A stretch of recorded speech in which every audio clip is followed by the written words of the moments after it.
মেলি যায় 9 মাহ 10 দিন এগৰাকী মহিলাই পেটত গৰ্ভধাৰণ কৰি সন্তানটোৰ জন্ম দিয়ে কিন্তু আপোনালোকে নাভাবিব যে এগৰাকী মহিলাই সন্তানটোৰ গৰ্ভধাৰণ কথা বিধায়ক বিশ্বজিৎ ফুকন নহয় জানো আমি বহুতেই নাজানো আমি বহুতেই নুবুজো যে এগৰাকী পিতৃও কিন্তু এটা সন্তানক গৰ্ভত ধাৰণ নকৰে কিন্তু বুকুত ধাৰণ ঠিকেই কৰে আৰু সেই বুকুত ধাৰণ কৰিও তেওঁ বেলেগ ধৰণে সপোন দেখে লালন পালন কৰে আৰু তাৰ পিছত তেওঁ সপোনটোৱে কেতিয়াবা সাকাৰ ৰূপ পায় আজি জ্ঞানশ্ৰীৰ দেউতাক তেনেকৈ গৰ্ভধাৰণ নকৰা এগৰাকী পিতৃ কিন্তু বুকুত ধাৰণ কৰা এগৰাকী ব্যক্তি যাৰ সন্তানক আজি এই ৰূপত তেখেত দেখিছে আপোনাক ধন্যবাদ জনাইছোঁ আপুনি সৌভাগ্যৱান পিতৃ ভগৱানে আপোনাৰ মংগল কৰে চেলুট জনাইছোঁ তেখেতৰ চকু চলচলীয়া মই দেখিছোঁ স্বাভাৱিক এইটো দুখৰ চকু পানী নহয় এইটো হৈছে আনন্দৰ চকু পানী আপোনালোক যিসকল মহিলা ইয়াত আছে আপোনালোকে যেতিয়া প্ৰসৱ বেদনাত ছটফটাই আপোনালোকে চিঞৰে আপোনালোকে যেতিয়া কান্দে যেতিয়া সন্তানটো আপোনাৰ ওচৰত তুলি দিয়ে আপোনাৰ আৰু বেছি চকু পানী ওলায় আৰু বেছি কান্দে কিন্তু সেই কান্দন জানো আপোনালোকৰ দুখৰ আপোনাৰ জানো সেই প্ৰসৱ বেদনাৰ যন্ত্ৰণাৰ চকু পানী নহয় আপোনাৰ এই ওচৰত কেঁচুৱাটো তুলি দিয়াৰ পিছত আপোনাৰ চকুৱেদি যিমানখিনি হুৰহুৰে চকু পানী ওলায় সেয়া যন্ত্ৰণাৰ চকু পানী নহয় সেয়া আপোনালোকৰ আনন্দৰ চকু পানী কাৰণ আপুনি প্ৰথমবাৰৰ কাৰণে মাতৃ হৈছে আপোনাৰ বুকু উফন্দি উঠে মই এটা সন্তানৰ মাতৃ হৈছোঁ এইটো আনন্দৰ চকু পানী আৰু ঠিক একেধৰণে তেখেতৰ এতিয়া চকু চলচলীয়া হোৱা চকু পানী ওলোৱা এনেকুৱা মুহূৰ্তবিলাকত ইয়াত দুখ নাই এয়া আছে প্ৰাপ্তি এয়া আছে আনন্দ এয়া আছে তেওঁৰ মৰম জীয়েকৰ সফলতাৰ চকু পানী ধন্যবাদ আপোনাক এতিয়া মোৰ আচল কথাটোলৈ যে মই সেইখন জেগালৈ আহিছোঁ প্ৰথমবাৰৰ কাৰণে যিখন স্থানৰ লগত অসমৰ সমাজ জীৱনৰ কেইজনমান বিশেষ ব্যক্তিৰ নাম অলপ পৃথকভাৱে সম্পৃক্ত হৈ আছে নামটো সাহিত্য সংস্কৃতি সাধনা মঞ্চ অনুষ্ঠানটো হৈছে গোলাঘাট জিলাৰ বাৰঘৰীয়া ৰাইজৰ উদ্যোগত বাতি পৰিয়াল নাফৰণি বাৰঘৰীয়া গাঁৱত এই অঞ্চলটোৰ 5 কিলোমিটাৰ ব্যাসাৰ্ধৰ ভিতৰত এনেকুৱা কেইজনমান ব্যক্তি জন্ম হৈছিল যাৰ কাৰণে মোৰ অনুভৱ হৈছে যে সঁচাকৈ সাহিত্য আৰু সংস্কৃতি সাধনা মঞ্চৰ এই অধিৱেশনখন অনুষ্ঠিত কৰিব পৰাকৈ সেই মানুহখিনিৰ কাৰোবাৰ উত্তৰসূৰী হিচাপে হয়তো ইয়াৰ কাৰোবাৰ ডেকা বন্ধুৰ গাত ক'ব নোৱাৰাকৈ সেই ৰক্ত প্ৰবাহিত হৈ আছে যাৰ কাৰণে সৈয়দ আব্দুল মালিক ৰেকিবুদ্দিন আহমেদ আৰু বৰ্তমান অসমৰ সমাজ জীৱনৰ অঘোষিত আন এজন অভিভাৱক ডক্টৰ নগেন শইকীয়া ছাৰৰ ইয়াৰ পৰা মাত্ৰ কেই কিলোমিটাৰমান দূৰতে জন্ম এগৰাকী সৈয়দ আব্দুল মালিক অসমীয়া সাহিত্যৰ সম্ৰাট আনগৰাকী ৰেকিবুদ্দিন আহমেদ সংস্কৃতিৰ এগৰাকী সম্ৰাট আৰু এতিয়াৰ সমাজ জীৱনৰ অঘোষিত এজন অভিভাৱক ডক্টৰ নগেন শইকীয়া ছাৰৰ ইয়াৰ পৰা মাত্ৰ অলপ দূৰতে হাতী খোৱাত জন্ম গতিকে আপোনালোক সেই উত্তৰসূৰী যাৰ তেজত হয়তো সেই সমাজ সংস্কৃতি সভ্যতাৰ ৰক্ত সোমাই আছে যাৰ আপোনালোকে এই অনুষ্ঠানটোৰ ইয়াত আয়োজন কৰিছে গতিকে আপোনালোক উদ্যোক্তাসকলক ইয়াত উপস্থিত থকা আপোনালোক প্ৰেক্ষাগৃহৰ আসন শুনি কৰা এই সুধীবৃন্দৰ মই শলাগ লৈছোঁ আৰু আপোনালোকৰ ওচৰত কৃতজ্ঞতা জ্ঞাপন কৰি মই কম যে উদ্যোক্তাসকললৈ ইয়ালৈ মোক নিতুমণি শইকীয়াক মাতি আনি তেখেতসকল ধন্য হোৱা নাই ইয়ালৈ আহি আজিৰ এই বিনন্দীয়া পৰিৱেশটোৰ সাক্ষী হোৱাৰ সুযোগ দিয়াৰ কাৰণে মই চেলুট আপোনালোকক এই যে শিক্ষা আৰু সামাজিক উন্নয়নৰ উদ্দেশ্যে এই বিশাল সামাজিক অভিৱৰ্তনখনৰ ইয়াত আয়োজন কৰা হৈছে লক্ষ্য আৰু এটা উদ্দেশ্য ইয়াৰ শিক্ষা আৰু সামাজিক উন্নয়নৰ এটা উদ্দেশ্য জ্ঞানশ্ৰীয়ে শিক্ষাৰ ক্ষেত্ৰত কেইটামান গুৰুত্বপূৰ্ণ কথা কৈছে আৰু সামাজিক উন্নয়নৰ দিশত তেওঁ নিজৰ চিন্তাখিনি আপোনালোকক উদ্ভাসিত কৰিছে এটা নতুন পথ দেখুৱাবলৈ চেষ্টা কৰিছে সেই কথাখিনিৰে মই সৰ্বিত সৰ্বন নকৰি মাত্ৰ যোগ দিব বিচাৰোঁ তেওঁ বিজ্ঞান শিক্ষাক অগ্ৰাধিকাৰ দি বিজ্ঞানৰ ছাত্ৰী হিচাপে আপোনালোকৰ আগত কৈছে একদম সঁচা কথা কৈছে যিখিনি কথা কৈছে মই তাত যোগ দি পেলাই আপোনালোকক কওঁ যিহেতু ইয়াত আপোনালোক অভিভাৱক সমাজ আছে বেছিকৈ আমাৰ ল'ৰা ছোৱালীক আমি যেতিয়া শিক্ষা দিওঁ আমি বিদ্যালয়লৈ পঠিয়াওঁ আমাৰ সকলোৰে এটা সপোন থাকে আমাৰ এটা উদ্দেশ্য থাকে সন্তানটো ঘৰত ডাঙৰ হোৱাৰ দিন ধৰি যেতিয়া আমি তেওঁক সপোন দেখুৱাওঁ আমি কি দেখুৱাওঁ বাবা তুমি ভৱিষ্যতলৈ কি হ'বা মাজনী তুমি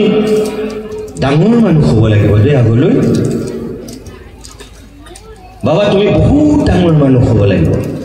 আমি গৰিষ্ঠ সংখ্যক অভিভাৱকে এনেকৈ এটা সপোন দেখুৱাওঁ গম নোপোৱাকৈ আপোনালোকে ইয়াত যিখিনি আছে হয়নে নহয় আপোনালোকে নিজক সোধক কিন্তু মই আপোনালোকক অনুৰোধ কৰোঁ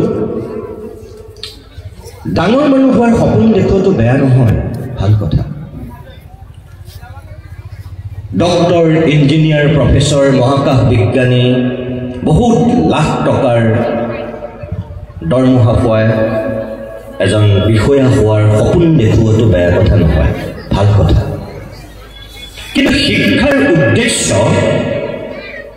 অকল ডক্টৰ ইঞ্জিনিয়াৰ প্ৰফেচৰ অধিবক্তা বিজ্ঞানী এই ডাঙৰ মানুহ কৰাৰ যেটো আমাৰ শৈশৱতে বাসনা সেইটো নহয় কিন্তু আমি ভুলটো তাতেই কৰোঁ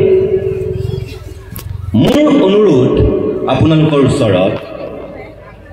যে আমি আমাৰ সন্তানক আমি ডাঙৰ মানুহ হোৱাৰ সপোন দেখুৱাতকৈ আমি প্ৰত্যেকেই আমাৰ নিজৰ শিশুবিলাকক শৈশৱতে আমি সপোন দেখুৱাব লাগে যে মাজনী বাবা তুমি ভৱিষ্যতলৈ এগৰাকী খুব ভাল মানুহ হ'ব লাগিব ডাঙৰ মানুহতকৈ আমি ভাল মানুহ হোৱাত আমি গুৰুত্ব দিব লাগে আৰু দিয়াটো উচিত ডাঙৰ মানুহ আৰু ভাল মানুহৰ মাজত পাৰ্থক্য আছে কিন্তু আমি ডাঙৰ মানুহ হোৱাৰ সপোন দেখুৱাওঁ কিন্তু আমি ভাল মানুহ হোৱাৰ সপোন কিমানে দেখুৱাওঁ বাৰু নেদেখুৱাওঁ আপোনালোকে নিজক সুধি চাওক হয়নে নহয় এজন চিকিৎসক এজন অভিযন্তা আপুনি সপোন দেখাৰ ধৰণেৰে এদিন হৈ যায় আপুনি চোকা কৰিবলৈ বিচাৰিছে মেধা কৰিবলৈ বিচাৰিছে সেই পৰিৱেশটো দিছে জন্মগতভাৱে সেই প্ৰতিভা লৈ আহিছে তাই কিছু তেনেকুৱা মেধা শক্তি লৈ আহিছে আপুনি মেডিকেল পঢ়ুৱাব বিচাৰিছে যিমান কোচিং চেণ্টাৰত হ'লেও দি আপুনি আগুৱাই নিছে আৰু এদিন সি ডক্টৰ বনিছে এদিন তেওঁ ইঞ্জিনিয়াৰ বনিছে আৰু ভাগ্যৰ বলত তেওঁ এজন ডাঙৰ ডক্টৰ হৈ গ'ল অপাৰেশ্যন থিয়েটাৰত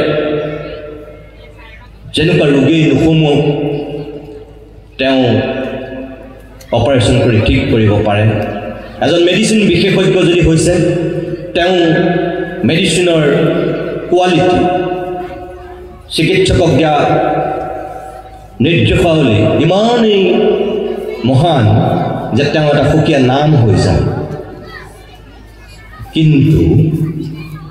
মই আপোনালোকক কওঁ তেওঁ ডাঙৰ ডক্টৰ ঠিকেই কিন্তু একেটা সময়তে তেওঁ ভাল ডাক্তৰ নহ'বও পাৰে তেওঁ যদি সেই চিকিৎসা পাবৰ কাৰণে আমাৰ অকল ধনী মানুহখিনিহে শক্তি থাকে তেওঁ চিকিৎসা পাবৰ কাৰণে যদি এজন দৰিদ্ৰ মানুহে গৰু ছাগলী হাঁহ কুকুৰা মাটি ভেটি সকলো বন্ধক দি যদি তেওঁ চিকিৎসা পাবৰ কাৰণে হাবাথুৰি খাবলগীয়া হয় আৰু তেওঁ যদি টকাৰ বাহিৰে আন একোৱেই চিনি নাপায়, মই কম তেওঁ ডাঙৰ ডক্তৰ হ'ব পাৰে, কিন্তু তেওঁ মোৰ দৃষ্টিত কেতিয়াও ভাল ডক্তৰ নহয়, হ'ব নোৱাৰে। এই যে ডাঙৰ আৰু ভাল এটা পাৰ্থক্য দিবৰ কাৰণে মই আপোনালোকক এই কথাটো কৈছোঁ। আৰু আপোনালোক যে তাৰ লগত একমত, আপোনালোকৰ এই হাত চাপৰিয়ে প্ৰমাণ কৰে। আমাৰ বহুত ডাঙৰ ডক্তৰ আছে, কিন্তু তেওঁলোক ডাঙৰ ডক্তৰ, বহুত ডাঙৰ অভিযন্তা আছে, তেওঁলোক ডাঙৰ অভিযন্তা, কিন্তু তেওঁলোক ভাল অভিযন্তা নহয়। ভাল অভিযন্তা হ'বলৈ হ'লে তেওঁ অকল সেই প্ৰতিভাটোৱেই নহয়, তেওঁ যিখিনি মানৱীয় গুণ, সেই গুণখিনিৰো তেওঁ অধিকাৰী হ'ব লাগিব। আপোনাৰ সন্তান, সেইকাৰণে মোৰ অনুৰোধ, শিক্ষাৰ যিটো মূল উদ্দেশ্য এজন পূৰ্ণাংগ মানুহ কৰা, এজন জ্ঞানী সুশিক্ষিত নাগৰিক কৰা, সেইটো আমি গুৰুত্ব দিয়া উচিত। এই যে ইয়াত শিক্ষাৰ কথা কৈছে, লক্ষ্য মানুহভেদে ভিন্ন হয়, কিন্তু সামগ্ৰিকভাৱে যদি মই শিক্ষাৰ উদ্দেশ্যটোৰ কথা আপোনালোকক কওঁ, এতিয়া আমাৰ নতুন যি ৰাষ্ট্ৰীয় শিক্ষানীতি দেশত প্ৰৱৰ্তিত হৈছে, আপোনালোক যিসকল ইয়াৰ সুদী সমাজ আছে, আপোনালোকে জ্ঞান ৰখা মানুহ যিখিনি আছে, আপোনালোকে জানে, মই যিমান দূৰৰ পৰা অধ্যয়ন কৰি বুজি পাওঁ, আগৰ শিক্ষানীতিটো একেই কথা আছিল মোটামুটি, কিন্তু তথাপিও এতিয়াৰ শিক্ষানীতি আৰু কিছু সংশোধন কৰি পেলাই কেইটামান দিশ দেখুওৱা হৈছে, যিখিনি যদি আমি আয়ত্ত কৰিব জানো, হয়তো আগন্তুক দিনত ভাল হ'বগৈ পাৰে। যদি চৰকাৰে সেই ধৰণৰ আন্তঃগাঁথনি সা সুবিধা এই সকলোবিলাক দিয়ে, তেতিয়াহ'লে হয়তো ভাল হ'ব পাৰে। 4টা উপাদান মই নিজে বিচাৰি পাওঁ, আৰু আপোনালোককো মই কওঁ যে সেই 4টাতেই আমি গুৰুত্ব দিয়া উচিত। এতিয়াৰ শিক্ষানীতিয়ে শৈশৱৰ পৰা একেবাৰে বিশ্ববিদ্যালয় পৰ্যায়লৈকে যিটো দিশত আমাক আগুৱাই লৈ যাব বিচাৰিছে, তাত আছে প্ৰথমতেই কিবা এটা শিকা। আমি কিবা এটা শিকিবই লাগিব। আমি যেতিয়া বিদ্যালয়লৈ গৈছোঁ, মহাবিদ্যালয়লৈ গৈছোঁ, বিশ্ববিদ্যালয়লৈ গৈছোঁ, আমি কিবা এটা শিকিবই লাগিব। 2, অকল শিকিলে নহ'ব, আমি শিকি পূৰ্ণাংগ ৰূপত আমি বুজি উঠিব লাগিব আমি কি শিকিলোঁ। আমি যে শিকিলোঁ, স্কুল কলেজলৈ যে আমি গ'লোঁ, কিয় গ'লোঁ, কি শিকিলোঁ, এইটো আমি বুজি পাব লাগিব। 3, অকল বুজি পালেই নহ'ব, সেয়া বুজি লৈ আমি তাক কাৰ্যক্ষেত্ৰত ৰূপায়িত কৰিব লাগিব। আমি বহি থাকোঁ, কোনোবা BA পাছ কৰিছে, কোনোবা হাই ছেকেণ্ডেৰী পাছ কৰিছে, আৰ্টছ ছায়েন্স কমাৰ্চ যিয়ে নহওক, কোনো কাম নাই। BSc পাছ কৰিছে, টেটৰ শিক্ষক হৈছে, বা আন কিবা যদি চাকৰি পাইছে কৰিছে, তাৰ বাহিৰে কাম নাই, নিবনুৱা বহি আছে। কিন্তু এতিয়া যিটো আমাৰ শিক্ষানীতিয়ে আমাক পথ দেখুৱাবলৈ চেষ্টা কৰিছে, তেনেকুৱা নহয়। কিবা এটা তুমি কৰা, শিকিলা, বুজিলা, তৃতীয়তে তুমি কিবা এটা কৰা, তুমি কিবা এটা কৰিব লাগিব, আৰু চতুৰ্থ, কৰি লৈ আমি কি কৰিব লাগিব, আমি স্বনিৰ্ভৰশীল হৈ জীয়াই থাকিব লাগিব। ক'ত জীয়াই থাকিব লাগিব? মানুহৰ মাজত, এখন সমাজত। অকল নিজে খাই বৈ গাড়ী ঘৰ সম্পত্তি ঐশ্বৰ্য বিভূতিৰ মাজত, পুত্ৰ কন্যা স্বামী পত্নীৰ মাজত আবদ্ধ হৈ সুখ আৰু স্বাচ্ছন্দ্যৰ মাজত জীয়াই থকাৰ কথা কোৱা নাই, সমাজৰ মাজত জীয়াই থকাৰ কথা কৈছে, মানুহৰ মাজত জীয়াই থকাৰ কথা কৈছে আওপকীয়া। অৰ্থাৎ আমি যে সামাজিক প্ৰাণী, আমি যে পৃথিৱীৰ শ্ৰেষ্ঠ জীৱ, এই শিক্ষাই আমাক সেই পৰ্যায়লৈ আমাক সকলোকে নিব লাগিব। আৰু এই 4টা উপাদানেৰে যেতিয়া আমি আমাৰ শিশুবিলাকক ডাঙৰ কৰি লৈ যাওঁ শেষত গৈ তেওঁ কি হয় ইয়াত আপোনালোক থকা প্ৰত্যেকেই একো একোগৰাকী ব্যক্তি আমি প্ৰত্যেকেই একো একোজন ব্যক্তি মূৰ গন্তি কৰিলে একো একোজন ব্যক্তিৰ আমি মূৰ গন্তি কৰিম কিন্তু আপোনালোকে এটা কথা মনত ৰাখিব ইয়াত থকা সকলো মানুহ ব্যক্তি কিন্তু ইয়াত থকা প্ৰত্যেকজন মানুহৰ এটা ব্যক্তিত্ব নাই আমি ব্যক্তি সৃষ্টি কৰাতকৈ আমি একো একোটা ব্যক্তিত্ব সৃষ্টি কৰিব পাৰিব লাগে আৰু আমাৰ ইতিয়াৰ শিক্ষাই আমাক সেয়াই কৈছে যে ভৱিষ্যতৰ সমাজখনত আমাৰ প্ৰত্যেকগৰাকী শিশু প্ৰত্যেকগৰাকী শিক্ষাৰ্থী একোগৰাকী ব্যক্তিত্বৰ অধিকাৰী হওক আৰু ব্যক্তিত্ব ক'ৰ পৰা আহে জ্ঞান প্ৰজ্ঞা সাজ পোছাক কথা বতৰা চাল চলন সকলোবিলাক লৈ সেই ব্যক্তিত্বটোৰ গঢ় হয় জ্ঞানশ্ৰীৰ এটা ব্যক্তিত্ব আছে ইয়াত থকা জ্ঞানশ্ৰীৰ বয়সৰ ছোৱালীবিলাকৰ সেই ব্যক্তিত্বটো আছে জানো নাই জ্ঞানশ্ৰীৰ বয়সৰ সকলো ছোৱালী সকলো ল'ৰা ব্যক্তি কিন্তু এই ব্যক্তিৰ মাজত জ্ঞানশ্ৰীৰ ব্যক্তিত্ব এইটোৱেই পাৰ্থক্য আৰু আপোনালোকৰ শিক্ষাৰ উদ্দেশ্য বিদ্যালয়লৈ পঠিওৱা মহাবিদ্যালয়লৈ পঠিওৱা বিশ্ববিদ্যালয়লৈ পঠিওৱা এটা চাকৰি নহয় সেইটো থাকিবই লাগিব কিন্তু তাৰ উদ্ধত আমি চিন্তা কৰিব পাৰিব লাগিব যে আমি কিয় পঠিয়াইছোঁ আমাৰ ল'ৰাটোক আমাৰ ছোৱালীজনীক শিক্ষা গ্ৰহণৰ কাৰণে আমি কিয় পঠিয়াইছোঁ যিখিনি কথা কিছু পূৰ্বে জ্ঞানশ্ৰী কৈ গৈছে সেইখিনি মই ইয়াত যোগ দিব বিচৰা নাই মই তেওঁৰ কথাখিনিৰ লগত সংলগ্ন কৰিহে পিছৰখিনি আপোনালোকক কৈছোঁ ইয়াত দুই ধৰণৰ আপোনালোক অভিভাৱক আছে একাংশ আপোনালোকৰ সন্তান খুব চোকা আৰু আন একাংশ মই গাধা বুলি নকওঁ অলপ কম চোকা দুই ধৰণৰ অভিভাৱক আছে আৰু যিসকল শিক্ষক আছে মোতকৈ আপোনালোকে বেছি ভালকৈ জানে যে আপোনালোকে বিদ্যালয়ত যেতিয়া পাঠদান কৰে কলেজত যেতিয়া পাঠদান কৰায় আপোনালোকক সেই দুই ধৰণৰ ছাত্ৰ ছাত্ৰীকে পায় একাংশ চোকা আৰু আন একাংশ গাধা নহয় কম চোকা কিন্তু তেওঁলোকৰো এটা নিজৰ প্ৰতিভা আছে প্ৰত্যেকৰে আৰু এই দুইখিনি আমি কেনেকৈ সমানে লৈ যাব পাৰোঁ কেনেকৈ আমি অভিভাৱকে আগুৱাই দিব পাৰোঁ শিক্ষকে কেনেকৈ আগুৱাই লৈ যাব পাৰে তাৰ ওপৰতেই আমাৰ এই শিশুসকলৰ ভৱিষ্যতটো নিৰ্ভৰ কৰে শিক্ষাৰ উদ্দেশ্য অকল চোকা ল'ৰা মেধা ছাত্ৰী গঢ়াটো নহয় 90% ওপৰত নম্বৰ পোৱাটো শিক্ষাৰ উদ্দেশ্য নহয় এখন বিদ্যালয় এখন মহাবিদ্যালয় এখন বিশ্ববিদ্যালয়লৈ পঠিয়াই আপুনি এখন ভাল চাৰ্টিফিকেট এখন ভাল মাৰ্কশ্বিট আহৰণ কৰাটোৱেই আমাৰ শিক্ষাৰ উদ্দেশ্য নহয় তাতকৈ উদ্ধত আমাৰ শিক্ষাৰ উদ্দেশ্য কোনোবা চোকা হ'ব পাৰে তেওঁ শৈশৱৰ পৰাই সেই চোকাটো ধৰি লৈ জীৱনৰ বিয়লি বেলালৈকে মেধাৰ পৰিচয় দি থাকিব পাৰে আৰু আন একাংশ চাৰ্টিফিকেট আৰু মাৰ্কশ্বিটত কোনো দিন তেওঁলোক সেই মেধা আৰু চোকাৰ অধিকাৰী নহয় কিন্তু সেইবুলি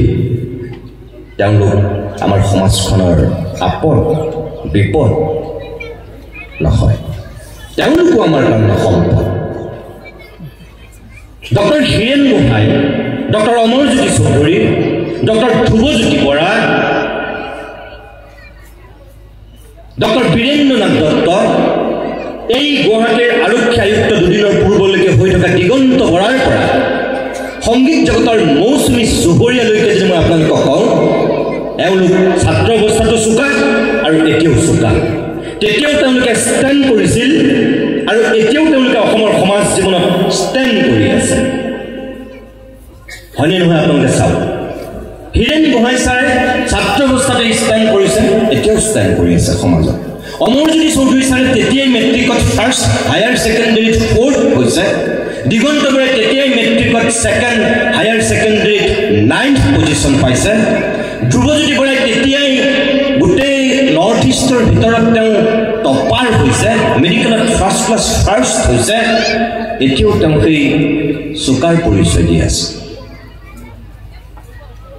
ধাৰাবাহিকতা অটুট থাকে তেওঁলোক সম্পদ এতিয়াও সম্পদেই হৈ আছে কিন্তু তেওঁলোকৰ লগত পঢ়া বাকীবিলাক যিবিলাক ষ্টেণ্ড কৰা নাছিল এইবিলাক কি আপদ হৈ গ'ল নেকি বিপদ হৈ গ'ল নেকি তেওঁলোক নাই হ'ব তেওঁলোকো সম্পদ ক'ৰবাত তেওঁলোকো এতিয়াও উজলি আছে কিন্তু নিজৰ শক্তি আৰু সামৰ্থ্যৰ ভিতৰত তেওঁলোক আছে আৰু আমাৰ সমাজত এনেকুৱা একাংশ ব্যক্তি আছে যি চাৰ্টিফিকেট আৰু মাৰ্কশ্বিটত কোনো দিন উজলি উঠা নাই কোনোবাই বিশ্ববিদ্যালয় বাদ দিয়ক মহাবিদ্যালয় বাদ দিয়ক হাইস্কুলৰ হয়তো বাৰান্দাও গছকি পোৱা নাই কিন্তু তাৰপিছতো সেই মানুহবিলাক আমাৰ কি সম্পদ নহয় হয় মই তেনেকুৱা বহুত মানুহৰ উদাহৰণ আপোনালোকক ক'ব পাৰোঁ সৌ সিদিনাখন আমাৰ মাজৰ পৰা চিৰদিনৰ কাৰণে আঁতৰি যোৱা ভাৰত চৰকাৰৰ নিচিনা আমাৰ কেন্দ্ৰীয় চৰকাৰে যাক পদ্মশ্ৰী সন্মানেৰে সন্মানিত কৰিছিল যি নিজৰ জীৱনটোৱে সমাজখনৰ কাৰণে পাত পাত কৰি দিছিল দিনেশ জ্ঞানশ্ৰীয়ে নাৰী শক্তিৰ কথা কৈ গৈছে মই সেই নাৰী শক্তিৰ প্ৰতিনিধিৰ উদাহৰণ দি আপোনালোকক ক'ব বিচাৰোঁ বিৰুবালাৰ ৰাভা যি ডাইনী হত্যাৰ বিৰুদ্ধে যি ধৰণে তেওঁ কাম কৰিছিল সেই মানুহজনী কিমান পঢ়া আছিল কলেজ গৈছিল জানো হাইস্কুলত তেওঁ কিমান শ্ৰেণীলৈকে পঢ়িলে আমি কিমানে জানো সেই মানুহজনীক কিন্তু এখন অসমৰ আগশাৰীৰ বিশ্ববিদ্যালয়ে তেওঁ কৰ্মৰ কাৰণে পৰৱৰ্তী সময়ত ডক্টৰেট ডিগ্ৰী দিছিল যিজন মানুহ ক্লাছ 6লৈকে পঢ়িছিল সেই মানুহজনে না ভালকৈ ইংৰাজী কয় না ভালকৈ হিন্দী কয় আৰু সেই মানুহজন এতিয়া ভাৰতবৰ্ষৰ বিভিন্ন প্ৰান্তৰ শিক্ষানুষ্ঠানৰ বিষয় হৈছে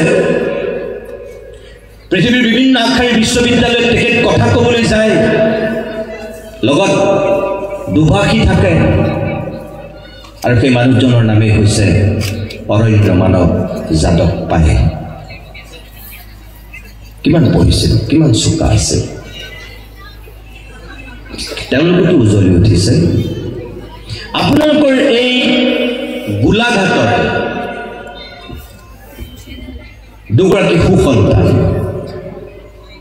দুগৰাকী নহয় 3-4 গৰাকী হ'ব অতি শেহতীয়াকৈ অকল অসমৰ সম্পদ হোৱা নাই ভাৰতৰ সম্পদ হৈছে তেওঁলোক পৃথিৱীৰ সম্পদ হৈছে তেওঁলোক চাৰ্টিফিকেট আৰু মাৰ্কশ্বিটৰ কাৰণে উজলি উঠা নাই কিন্তু তেওঁলোক নিজৰ প্ৰতিভাৰ বলত উজলি উঠিছে আজিৰ পৰা 7 বছৰ বা 10 বছৰৰ পূৰ্বলৈকে 5 বছৰৰ পূৰ্বলৈকেও চাগে তেওঁলোকক কোনো চিনি পোৱা নাছিল কিন্তু আজি মই আপোনালোকৰ আগত দৃঢ়তাৰে ক'ব পাৰোঁ যে ভাৰতবৰ্ষৰ ভূখণ্ড যেতিয়ালৈকে এই অসম নামৰ এই ভূমিখণ্ড থাকিব ব্ৰহ্মপুত্ৰৰ বুকুৱেদি যেতিয়ালৈকে পানী বৈ থাকিব অসমীয়া জাতিটো যেতিয়ালৈকে আমি জীয়াই থাকিম তেতিয়ালৈকে সেই নামটো সোণালী আখৰে লিপিবদ্ধ হৈ থাকিব যে প্ৰথমগৰাকী অলিম্পিক বিজয়ী অসমীয়া কোন লাভলীনা বৰগোহাঁই কোনোবাই মুচিব পাৰিব জানো নামটো এতিয়াও নোৱাৰে এই লাভলীনা এই গোলাঘাট জিলাৰে এই বৰপথাৰৰ সন্তান সৌ সিদিনাখনলৈকে কোনো জনা নাছিল যে লন বল খাই নে কান্ধত পিন্ধে নে গছত লাগে কোনো গমেই পোৱা নাছিল অসমৰ মানুহে যিদিনাখনে নয়নমণি শইকীয়াই কমনৱেলথ গেমছত যেতিয়া গ'ল্ড মেডেল পাই গ'ল তেতিয়াই গোটেই অসম জুৰি ৰজন জনাই গ'ল যে অসমৰ প্ৰথমগৰাকী লন বলত গ'ল্ড মেডেল পোৱা নয়নমণি শইকীয়া এই গোলাঘাটৰে ইমান দিন ক্ৰিকেট খেলি আছে না পুৰুষ না মহিলা টিমত কোনো অসম সন্তানে স্থান পালে নাপালে প্ৰথমত পুৰুষতকৈ কিন্তু এগৰাকী মহিলা ক্ৰিকেটাৰে ইণ্ডিয়াৰ মেইন টিমত স্থান পালে এই বোকাখাটৰে জীয়ৰী উমা চেত্ৰী এয়া কি এয়া আমাৰ সম্পদ নহয় জানো গতিকে মই আপোনালোকক কওঁ যে আমাৰ এই আইনষ্টাইনে কোৱা সেই কথাটো আমি সকলো অভিভাৱকে মনত ৰখা উচিত যে আমাৰ প্ৰত্যেকটো শিশু পৃথিৱীলৈ একো একোটা জিনিয়াছ হৈ আহে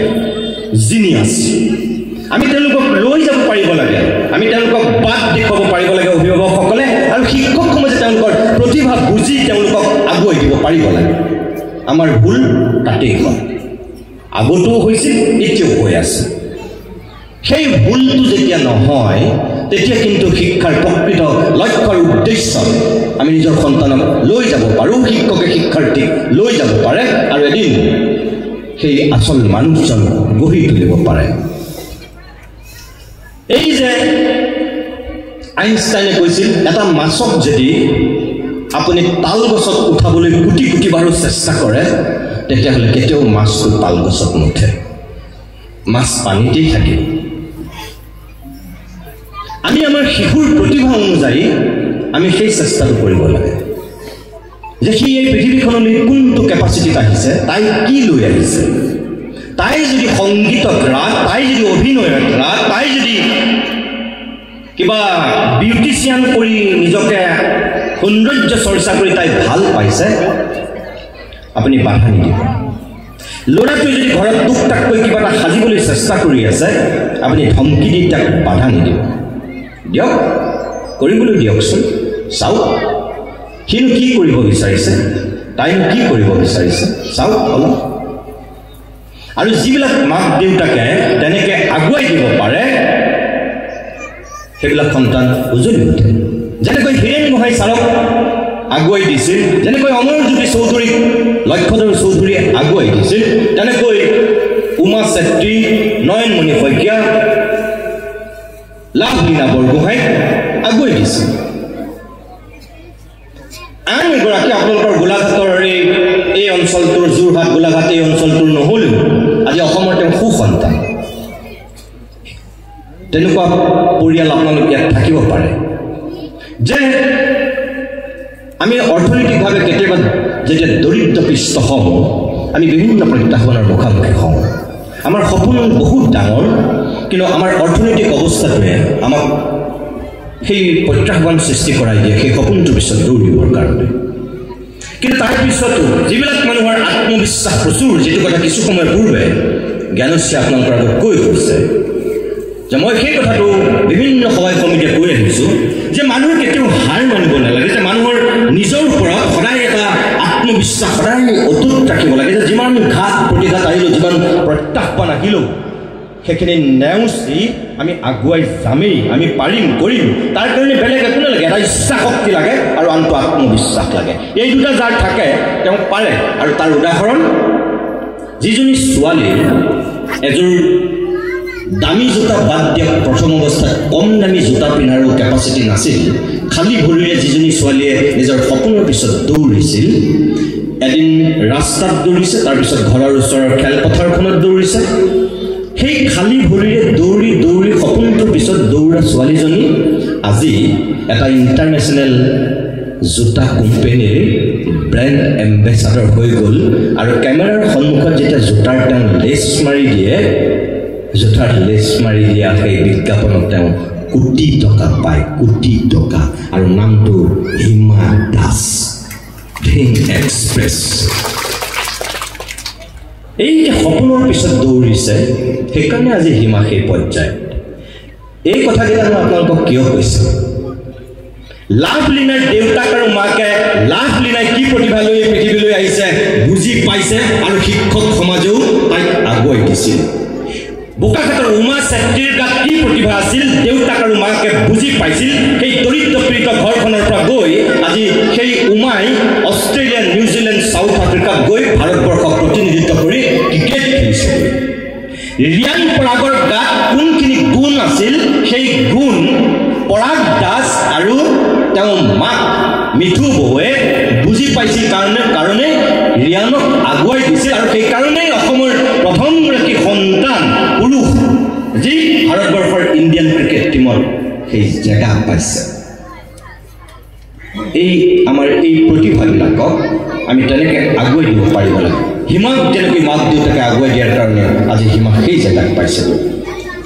আপোনালোকৰ প্ৰতি মোৰ সেইটোৱেই অনুৰোধ যে আমাৰ শিক্ষাৰ উদ্দেশ্য অকল এই বৃত্তটোৰ মাজত আবদ্ধ কৰি ৰখাই নহয়, প্ৰতিভা অনুযায়ী তেওঁলোকক আমি আগুৱাই দিব পাৰিব লাগিব, বুজি পাব লাগিব যে তেওঁলোক কোনটো কাৰণে পৃথিৱীখনলৈ আহিছে। পূৰ্ণাংগ মানুহ কৰিবৰ কাৰণে আমাক সকলোবিলাক লাগে ডক্টৰ ইঞ্জিনিয়াৰ প্ৰফেচৰ যেনেকৈ লাগে আমাক ভাল খেলুৱৈ লাগে ভাল সংগীতজ্ঞ লাগে ভাল অভিনেতা লাগে ভাল আমাৰ সমাজ সেৱক সাহিত্যিক সাংবাদিকো লাগে 2 নম্বৰ যেটো সামাজিক উন্নয়নৰ কথা এই অঞ্চলটোৰ দূৰে দূৰে মই যেটি কথা গম পাইছোঁ যে অতি শেহতীয়াকৈ আপোনালোকৰ এই অঞ্চলটোৰ সামাজিক যেটো পৰিকাঠামো ইয়াত আমাৰ ডেকা বন্ধুসকলৰ মাজত দুটা বস্তুৱে প্ৰভাৱিত কৰিছে এক ড্ৰাগছ আৰু 2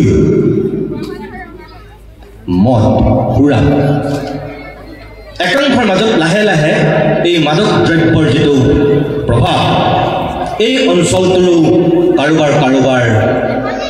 ঘৰত টুকুৰি আহিছে সেইখিনি সময় যিখিনি সময়ত আপোনালোক অত্যন্ত সজাগ হওক সচেতন হওক আৰু এই নতুন প্ৰজন্মক ধ্বংস কৰি দিয়া এই মাৰাত্মক ব্যাধিটোক আপোনালোকে ষ্টপ কৰাওক ৰোধ কৰাওক আৰু তাৰ কাৰণে এককভাৱে যুঁজিলে নহ'ব এই যে আপোনালোকে সাহিত্য সংস্কৃতি সাধনা মঞ্চ কৰিছে ইয়াৰ নিচিনা এটা বিশাল অনুষ্ঠানেও আপোনালোকে নেতৃত্ব ল'ব পাৰে ইয়াৰ যিবিলাক সুধী সমাজ আছে যি আগশাৰীৰ ব্যক্তি আছে আপোনালোকে যৌথ প্ৰচেষ্টাত সেইবিলাকৰ বিৰুদ্ধে ইয়াত ব্যৱস্থা ল'ব পাৰে আপোনালোকে কঠোৰভাৱে অনুশাসন ইয়াত গ্ৰহণ কৰিব পাৰে মই অলপতে নলবাৰীৰ এখন জেগালৈ গৈছোঁ সেইখন গোটেই অসমৰ ভিতৰত আটাইতকৈ অসমীয়া খিলঞ্জীয়া মুছলমান থকা বৃহৎ গাঁও সেই খিলঞ্জীয়া মুছলমানৰ সেই গাঁওখনত আজি ৭৫ বছৰ হৈছে এটা যুৱক সংঘ আৰু পুথিভঁৰালৰ অলপতে সেই ৭৫ বছৰীয়া জয়ন্তী অসমৰ বহু স্বনামধন্য ব্যক্তি গৈছিল ময়ো গৈছিলোঁ তালৈ আৰু তাত গৈ মই যেটো কথা শিকি আহিলোঁ দেখি আহিলোঁ খুব ভাল লাগিল আৰু আপোনালোকক মই সেই কথাটো ক'ব বিচাৰোঁ যে তাত যদি কোনোবাই মদ খাই পেলাই গাঁওখনত সোমাইছে বা কোনোবাই যদি ক'ৰবাত ড্ৰাগছ খাইছে বুলি গম পাইছে এই পুথিভঁৰালটো আৰু সেই যুৱক সংঘ যিখন সমিতি সেই সমিতিখনে একশ্যন লৈছে পুলিচক খবৰ দিয়াতকৈ তেওঁলোকে প্ৰথমে সেই বৃহত্তৰ গাঁওখনত তেওঁলোকে পদক্ষেপ লৈছে অভিভাৱকেও সেই পদক্ষেপ মানি ল'বলৈ বাধ্য সেই পুথিভঁৰাল আৰু যুৱক সংঘই যিটো পদক্ষেপ লয় সেইটো মানি ল'বলৈ বাধ্য যিটোৰ কাৰণে তেওঁলোকৰ বিশাল অঞ্চলত প্ৰায় ৩,০০০ মান মানুহ আছে হ'ব পাৰে এখন গাঁৱত আছে সেই গাঁওখনৰ কাষে কাষে চবতে মাতলামি কৰা মানুহ ঢেৰ কিন্তু সেই বিশাল গাঁওখনত অকল সেই পুথিভঁৰাল আৰু যুৱক সংঘৰ সেই অনুশাসনটোৰ কাৰণে গাঁওখন অতি ডিচিপ্লিন অতি নিয়মানুৱৰ্তিতাত এতিয়াও জীয়াই আছে তাৰ ডেকা বন্ধুসকলৰ উদ্যম তেওঁলোকৰ চিন্তা চেতনা আপোনালোকে দেখিলে গম পাব আৰু মই ভাবোঁ যে সেই আদৰ্শবিলাক আমি অসমৰ বিভিন্ন প্ৰান্তৰ গাঁওবিলাকলৈ বিলাই দিব লাগে অকল যুৱক সংঘৰ কাম তাচ খেলা কেৰেম খেলা নাটক পতাই নহয় এখন সমাজক সমাজ কৰি ৰাখিবৰ কাৰণে এটা অঞ্চলক যিটো মানৱীয় চেতনাৰে সমৃদ্ধ কৰিব লাগে তাৰ কাৰণে যিখিনি প্ৰয়োজন এইটোৰ দৰকাৰ এতিয়াও আমাৰ লাইব্ৰেৰীবিলাক ক'ৰবাত জহি হৈ গৈছে গাঁওবিলাকত থকা পুথিভঁৰালবিলাক কিন্তু আমি যদি সেই পুথিভঁৰালবিলাকত সঁচাকৈ এতিয়াও সন্ধিয়াৰ ভাগত উঠি অহা প্ৰজন্মটোক আড্ডা মৰাতকৈ কেৰেম খেলাতকৈ আমি যদি তাত দুখন কিতাপৰ মাজত আবদ্ধ কৰি ৰাখিব পাৰোঁ মোবাইলত ইউটিউবত তেওঁলোকে নাচাবলগীয়া বস্তু চোৱাতকৈ যদি তেওঁক আমি অলপ সময়ো এটা ভাল পৰিৱেশ দি মানসিক চিন্তাৰ খোৰাক দিব পাৰোঁ আপুনি চাব গম নোপোৱাকৈ অলপ ভাল হ'ব 2 এটা আধ্যাত্মিক চেতনা এই গাঁওবিলাকত সেই আধ্যাত্মিক চেতনাটোৰ খুব জৰুৰী হৈছে এতিয়াৰ ল'ৰা ছোৱালীয়ে বহুতে এই নম্বৰৰ নিগনি দৌৰত নমাৰ কাৰণে তেওঁলোকৰ এতিয়া সময় নাই ভগৱানক প্ৰাৰ্থনা কৰিবলৈ আপোনালোকে মাক দেউতাকে প্ৰাৰ্থনা কৰে কোনোবাই মন্দিৰত কোনোবাই মছজিদত সকলো যে শেষ হৈ গৈছে মই নাই কোৱা, আছে তাৰ মাজত, কিন্তু সংখ্যাটো হ্ৰাস হৈ হৈ আহি আছে, তাকৰ হৈ হৈ আহি আছে। হ'ব লাগিছিল যিটো যিটো আধ্যাত্মিক চেতনা, মই অন্ধবিশ্বাসৰ কথা কোৱা নাই, কিন্তু এটা বিশ্বাস, যিটো আত্মশুদ্ধিৰ কাৰণে মানুহৰ যিটো বিশ্বাস, মই ব্যক্তিগতভাৱে বিশ্বাস কৰোঁ কোনোবাই আল্লাহ বুলি ক'ব পাৰে, কোনোবাই ভগৱান শিৱ বুলি ক'ব পাৰে, কোনোবাই বিষ্ণু বুলি ক'ব পাৰে, কোনোবাই যীশু বুলি ক'ব পাৰে, কোনোবাই বৌদ্ধ বুলি ক'ব পাৰে, নাম বেলেগ হ'ব পাৰে,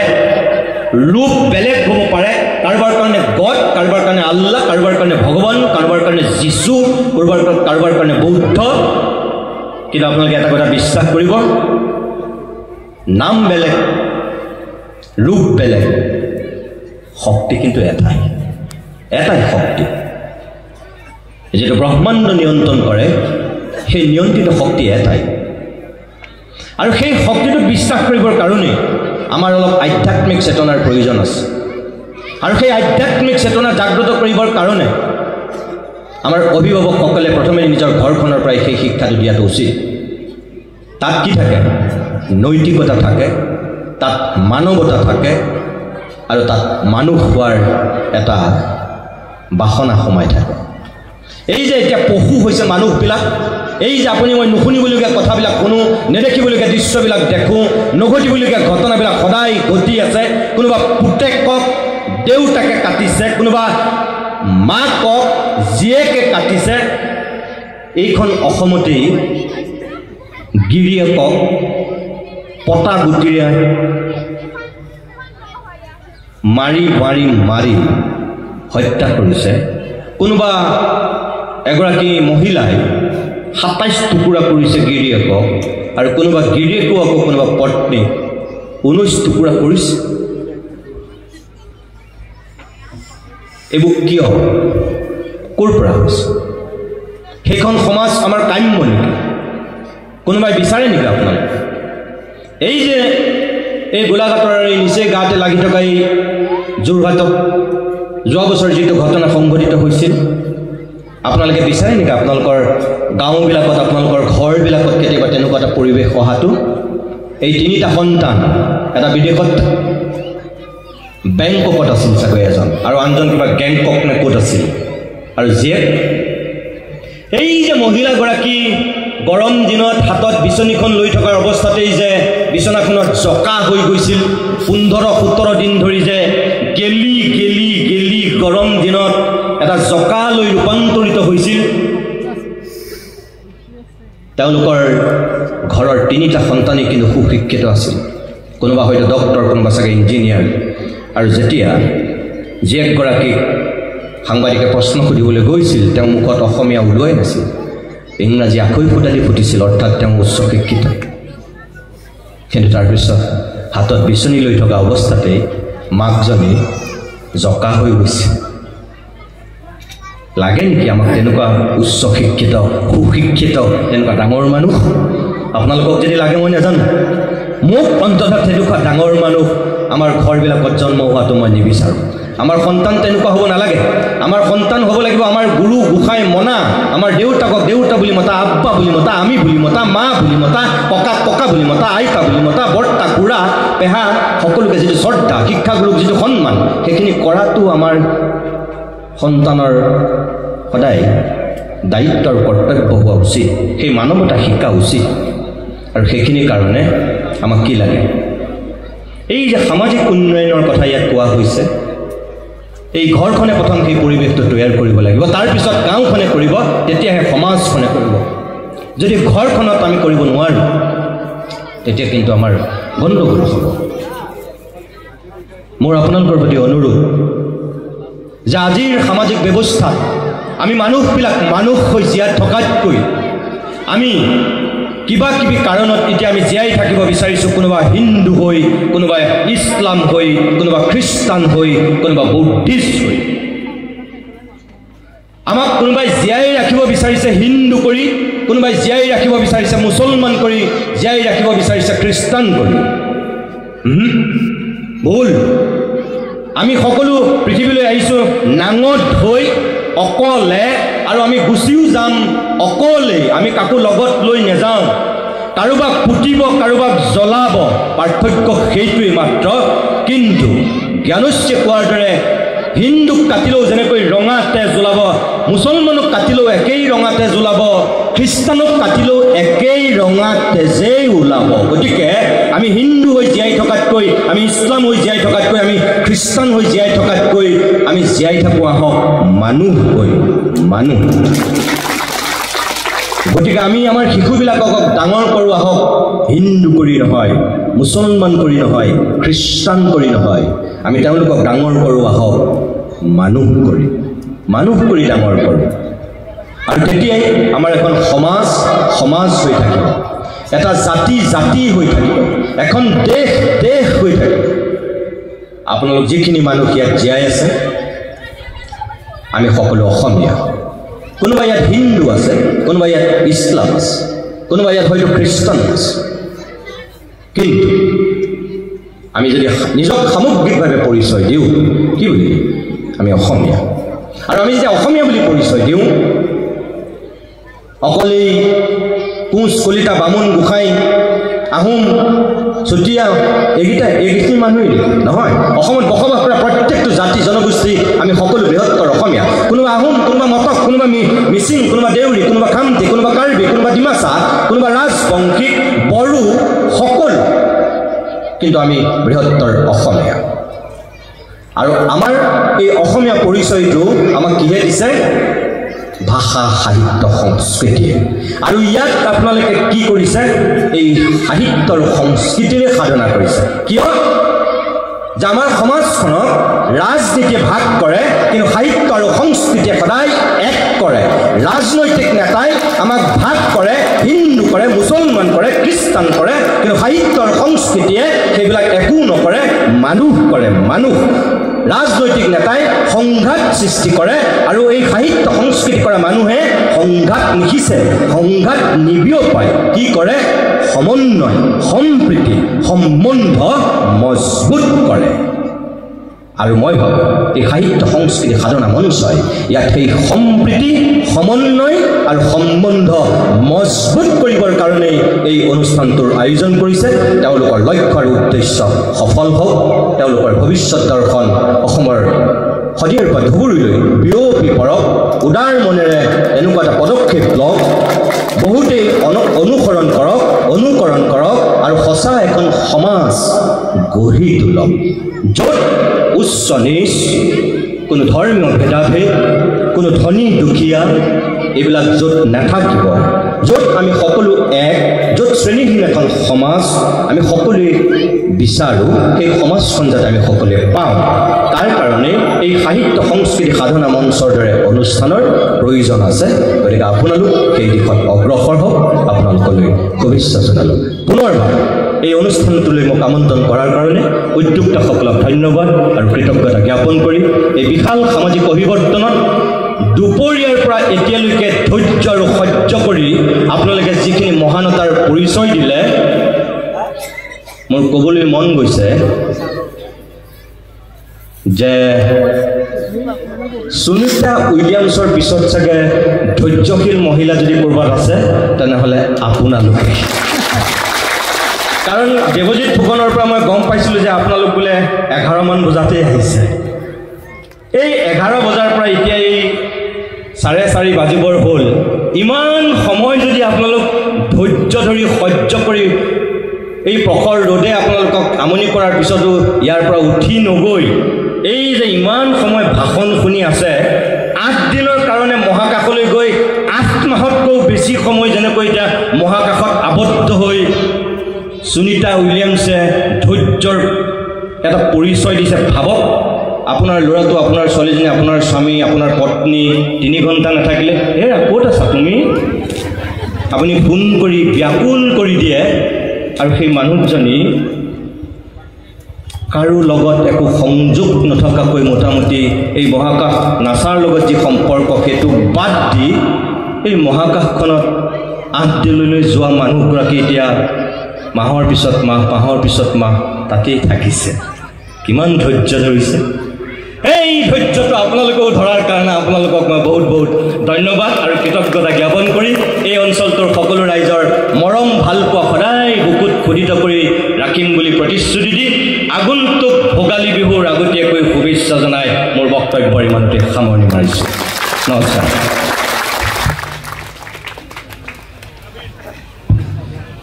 শ্ৰদ্ধাৰ টোপনি শইকীয়া ডাঙৰীয়ালৈ তেখেতে আগবঢ়োৱা তত্ত্বগধুৰ যি ভাষণ আগবঢ়ালে তাৰ বাবে আন্তৰিক ধন্যবাদ আৰু কৃতজ্ঞতা জনাইছোঁ। ৰাইজ যাব আমাৰ দুটি কাৰ্যসূচী আছে, সেইখিনিও সম্পদ আপোনালোকৰ আমাৰ